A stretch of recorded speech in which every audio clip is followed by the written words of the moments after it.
নদী আৰু পাহাৰে কথা পাতিছে নদীয়ে সুধিলে অ পাহাৰ কিয় দিয়াছ থিয় দশক শতিকা জুৰি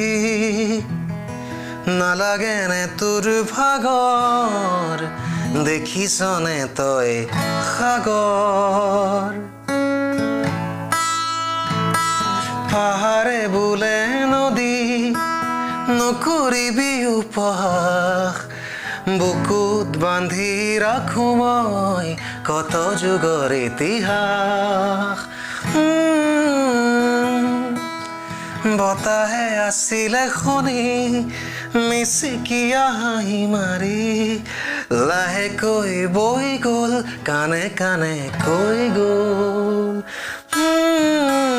প্ৰকৃতিৰ এই নীতি পাহাৰ নদী মিলি লিখে পৃথিৱীৰ প্ৰীতি